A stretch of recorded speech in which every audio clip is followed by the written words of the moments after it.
Hello, my name is Ghost, and today, before we start really the video or anything, I just actually wanted to give you guys two quick little updates on some things that I found and I wanted to talk about before we actually got into the combat rework.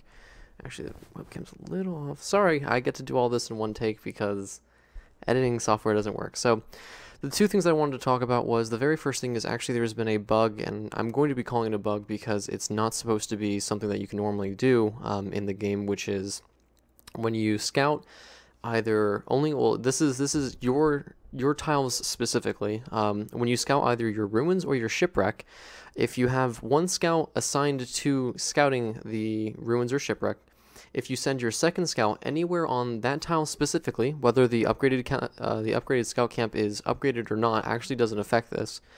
The second scout will actually run and assist the first scout scouting either the shipwreck or ruins. It does increase the exploration speed, if you will, and there is no benefit. Thankfully, you don't get like double ruins or anything like that, but it does increase the scouting time, which, you know, it's not game breaking and it's definitely not like the most overpowered thing that has ever been discovered, but it is something that probably needs to be reworked out because, I mean, typically, I don't know if you guys have seen the clip that's been posted, and I'll probably add it down in the description below, but essentially you can stack an infinite amount of scouts onto one ruins or shipwreck, and it's kind of funny, it's kind of interesting to see, but it's obviously not supposed to be there. So it should be hopefully taken care of. The second thing, and now this is a rumor, so I'm not going to take credit or be the person that said I found it. I'm just saying, hey, this is some stuff that maybe you guys can take a look at yourself. Is there has been a rumored when you trade with allies specifically, either stone or iron, the stone or iron cost does not actually count on your side. So if you're trading to your allies, it does not actually go down. You still get the, was it like plus 10 gold for trading stone or iron? Again, I do highly recommend, though, this is absolutely a rumor, so it could be very, very wrong, and I obviously am very sorry if it is misinformation that I'm giving out. Don't mean to do that. But on to the thing that I wanted to talk about today, which is combat, because now with the release of the Boar Clan, here, actually, let me go ahead and kick off the really swanky Northgard music. With the recent release of the Boar Clan, the Shiro Games devs have officially said that they are now looking towards us for feedback and stuff that we would like for them to work on specifically. They have already promised dedicated servers, which is great. It's fantastic to see. Still want spectator mode first, but hey, it's okay. I'll just sit here twiddling my thumbs because I want to have events and tournaments and stuff, and I want to be able to let the people see how the real pro players combat each other, but that's for another time. Today I did want to talk about combat and how the warrior in the room, if you will. Most games kind of, here, let's actually kind of head on over to the, okay, cool. The first little bit here, and I can pretty much guess how your first 10 or most of your games kind of go here. You ready? So, you spawn in. You spend 15 to 20 minutes basically building things and hoping that your allies don't feast through winters or in the first year. Your wolf player then goes, hey guys, let's go with like 801 spring. I'm going to attack in 802 right before winter. And you're like, okay, that's fine. Gave me a lot of time, wolf. Thanks for being a bro and not like all-inning without us. You start building up your training camps. You're like, okay, what is the one unit that I'm going to build? Warriors, because they're the best unit, and so you get your 10 warriors, and you're waiting for your allies. Oh, look at that! The wolf player also has warriors. Oh, okay, he's warrior, or he's a berserker, makes sense. And your ally also has warriors. Okay, so now you guys are basically marching up to your opponent's base, and you go, oh wow, they have warriors too. Okay, sure. So you send in your war chief, and then your 30 warriors attack their 30 warriors, and then you pretty much just hope that they don't decide to kind of encircle your opponent. Instead, they just try and actually swing at them, and you pretty much just hope that this combat ball of what's going on turns out in your favor. Because they did have an upgraded tower. They did. But the one other player, the stag, let's just say, decided to build a whopping 1 training camp because he needed the extra space for warriors, and got 1 shield bearer. Woo! Military compositions right there. So what I wanted to talk about today was the combat triangle, and essentially what this is, besides the Illuminati existing, is every unit that Northgard currently has is supposed to counter one another. So if you have the axe throwers are supposed to counter the warriors. The warriors are supposed to counter the shield bearers, who counter the axe throwers. And again, combat triangle. You have your axe throwers here, warriors here, shield bearers here, and it's supposed to be this nice little perfect triangle. What's happening right now, though, is because the ability charge, which is, it's not overpowered, but compared to the other two abilities, it essentially forces players to all in on one unit because it incentivizes you to max out that one unit. Because, like, let's be honest here. If you want, why would you want to spend 10 iron? 10? Can we talk about 10 iron, by the way, and how insane that is? That is 2 upgrades on any unit, or 2 war chiefs. Okay, for 1 unit. Do you know how badly that incentivizes players to, like, seriously, would you ever get the shield bearer upgrade and then go mass warriors? No, you're going to get 10 shield bearers because you're bear and it gives you a huge bonus.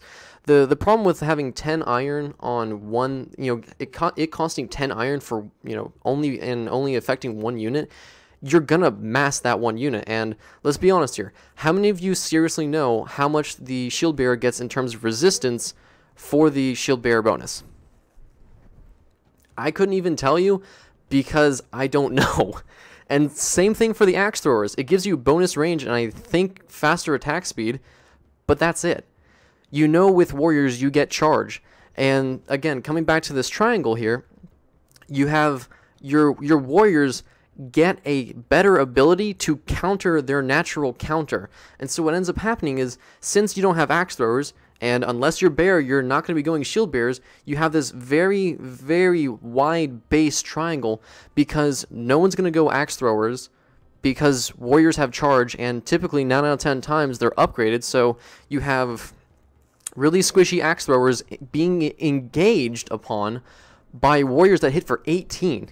Those axe throwers are not going to survive under that kind of pressure. So what I would like to do today is recommend 3 possible fixes for each of the units to allow them to be both unique in their own right, but also valuable to a larger military as a whole. So what I want you guys to do is pretty much just imagine everything that you know now, erase it, and then listen to what I would like to suggest for each of the units.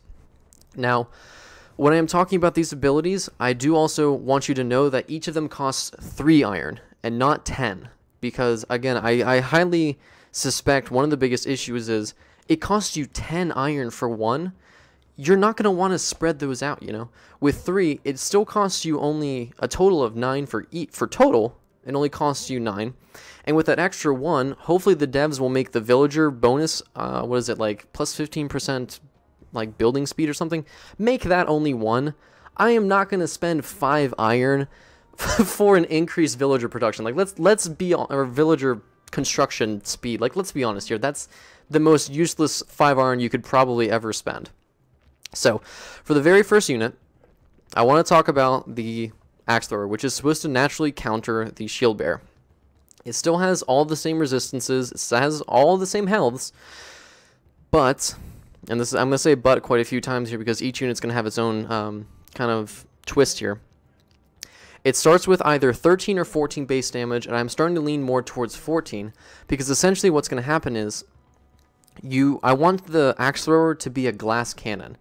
It's supposed to have that high damage that can kill warriors, but it can only, if it gets pressured at all, it just falls apart.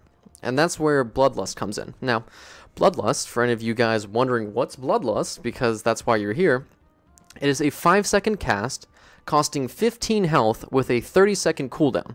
So essentially, if I'm, in combat with my ally, and we're trying to engage this one player, if I pop Bloodlust, 15 health of the original 45 is gone instantly. And for 5 seconds, I do a 1-to-1 unit % damage. Now, what that means is, again, we're not going to pretend like any of these guys have upgrades just because it's super difficult for me to do math. For every unit that is on that tile that axe thrower is on, they get a 1% bonus damage on top of their base damage. So if you have a massive engagement going on where, like how we mentioned, the 30 units were attacking, and you pop Bloodlust, that is a plus 30% bonus on your axe throwers exclusively. It doesn't affect your allies' axe throwers. It doesn't affect your enemies' axe throwers. It affects yours specifically for 5 seconds for 15 health. You do a X amount of base damage depending on how many units are on the tile. Now, Blaine does only count as 1 unit, though he's big. It still only counts as 1. But essentially what I wanted to make these guys do is, if you have axe throwers in your composition, and let's just be very simple, it's 10 units versus 10. You pop Bloodlust, you're getting a bonus 20% because it does count for your allies' units and your opponent's units. It's all units on that tile. Don't know if it would include sheep, but that's for a different time. So essentially you have glass cannons. They only have 30 health once they pop Bloodlust, and there's a 30-second cooldown on it, so you have to know exactly when you want to drop it. And it's kind of just like basically Stim for the Terran Marines in StarCraft. It's a one-time cost, which gives them a very powerful bonus in combat, and then if they get engaged upon, they're dead, they're gone, and that's the point. Axe throwers are supposed to be the slightly weaker, high damage unit, and that's what I'm hoping Bloodlust kind of allows them to do, plus with the additional 14 damage, because especially in the beginning of a game, you're not going to want to use the axe throwers because they don't have that, that strong health and that resistance to fight off wolves and draugrs. So that's what I was hoping to see with the axe throwers, and again, Bloodlust only costs 3, not 10. So the next unit, the Shield Bearer. Now, essentially what the Shield Bearer, at least in my opinion, is supposed to do, it's supposed to hold the front lines. It's the shield wall. And so what I would like to see with them, again, same health, same resistance and everything, they have the ability called Taunt, which is a 1 second with a 1 second cause or 1 second ability with a 3-second cooldown, which does 1-to-1 aggression onto any opposing units. Any opposing units, excuse me. So essentially, if I have 6 shield bearers and I have 4 axe throwers behind me, and my opponent comes charging at me with 10 warriors, because one of the biggest issues when using axe throwers is your opponent basically just right-click spams at you until they engage your axe throwers, and then by then the axe throwers have to leave. With Taunt, it is a 1-to-1 taunt ability. So if my 6 shield bearers come up at these 10 warriors, 6 of them will pop Taunt. 6 of the opposing team's warriors will be stuck for at least 1 second, and they will still swing. They'll still deal damage to these shield bearers, but they are forced to attack those shield bearers for at least 1 second. And then there is a 3-second cooldown. So the opposing team's warriors can charge at the axe throwers, but while that's happening, the shield bearers will be swinging on them, popping Taunt every 3 seconds, and those axe throwers in the back will also be throwing up Bloodlust. So you have a lot of damage on those axe throwers, just picking off warriors that can't actually engage them.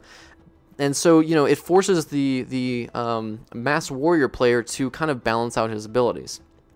And again, only 3 iron. I want to keep stressing this because that is one of the biggest and easiest ways to incentivize players. Because I think one of the biggest issues a lot of times with the game is it incentivizes players to do or mass all of one thing. And that's why a lot of times, when you see, by the way, when you see all of the people going, oh, Wolf Rush is so strong, oh, 801 Raven Rush is so strong, it's not a rush. There's no sacrifice to these players to do these things. It's the most efficient and most powerful thing that they can do to kill you. It's not a rush. If it was a rush, right? Let's take the StarCraft. Going back to StarCraft, essentially, the Zerglings have a strat called the 6 pool or the Zergling Rush. In this, you actually have to sacrifice time, units, and resources to try and go in and hinder or kill your opponent in a very early time frame. That is a rush, because essentially, if your opponent cannot handle it properly, or if they do handle it properly, they will be incredibly ahead of you. So it's a calculated risk. It's basically you saying, I think I'm better than you in micro and unit control, and you have to prove yourself. There's that risk. If you lose, you will lose the game because you are now so far behind that you cannot come back because their economy is so much stronger. In Northgard, there is no risk. There is no, oh, well, if I get mercenaries by 801, they might attack us. No, because I have so much money that I will keep you at your base. You will have to build towers and you will have to defend yourself, because if you attack us, there's mercenaries in your base already. And there's a very defined big difference between a rush and the most efficient strategy. It is difficult to play against, and it is very fast. It's aggressive, but that's the most efficient way to play. It's not wrong, and it's not shameless. It's just very difficult to beat. That's all. So, for the last thing, for the as the joke was in the beginning, the warrior in the room, the warrior. Now, by the way, shout out to the Boar clan. Great clan. They also have a very early. I think it's like 11 or 12 warrior all-in that is incredibly powerful. So, warrior, same abilities, same upgrades, same everything. 3 iron for the ability called, shield break. Now, you have the axe throwers that are these very powerful glass cannons, the shield bearers, which are essentially mobile tanks, and now you have the warriors, which is, again, to complete the triangle, the counter to the shield bearers, and so they have the ability called shield break. Now, what shield break does is it's essentially a 2-hit proc. So the first time that a warrior swings, let's just say he swings for 10 damage, which is the base, he hits a shield bearer, which has 5 resistance. That first hit will initiate a shield break, but he'll still only take 5 damage. The second hit procs shield break because the warrior has it, and instead of doing 5 damage regularly, he does 10 true damage. He ignores all shield bearer resistance and hits the shield bearer for 10. So again, if you have mass warriors set up for, plus 18 damage, you can get through those shield bearers pretty quickly. But now you also have to answer to the, plus, what is it, like probably plus 30 or 40 damage on those axe throwers that you also have to get through. So you can try and get through those shield bearers, but essentially what you need to do, and I also think that there needs to be a price readjustment for each of the units prospectively, because right now axe throwers are all incredibly expensive, and shield and warriors are incredibly cheap. So again, it's quality versus quantity as well, and I can easily get a lot more warriors for dirty cheaper than I can for a bunch of axe throwers. And again, that's also another thing. It's that incentive. So with the warrior, you can't have, let's just say it's 20 warriors versus 10 shield bearers. Well, let's say it's 14 shield bearers and 6 axe throwers. Again, and this is just your army, all right?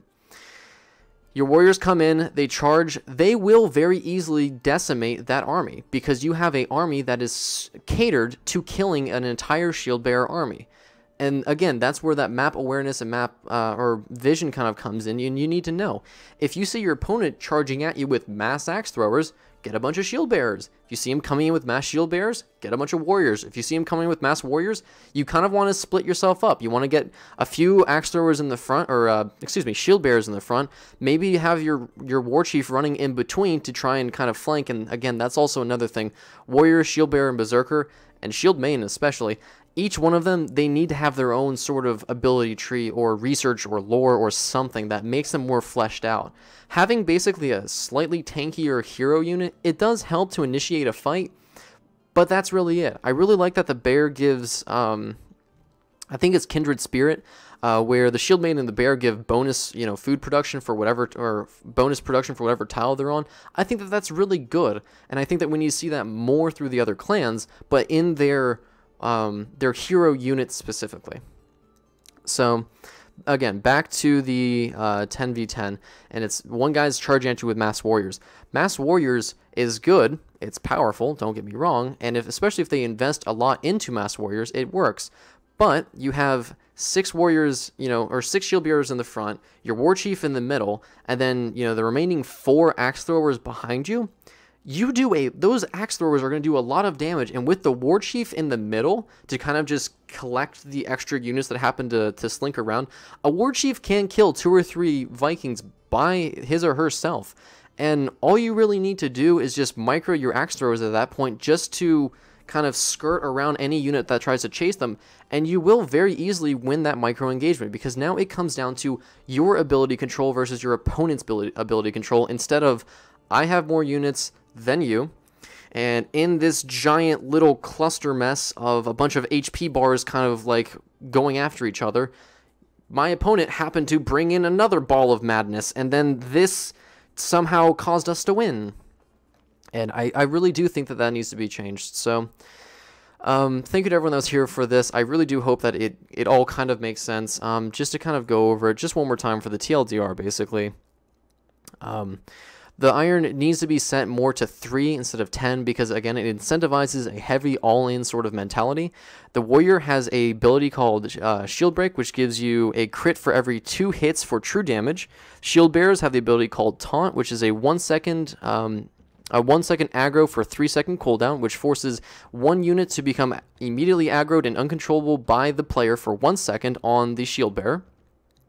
And Axe Throwers has the ability called Bloodlust for 5 seconds, costing 15 health with a 30-second cooldown. It is a 1-to-1 unit percent damage. So for every unit on a tile, the Axe Thrower gets 1% bonus damage. So again, thank you to everyone that was here for this episode. I hope it does kind of make sense.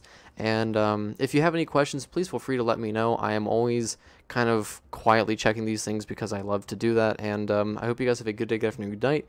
To everyone that is still traveling around this holiday season, I hope you have a safe travel, and I will see you guys on the next episode. Talk to you guys later. Bye-bye.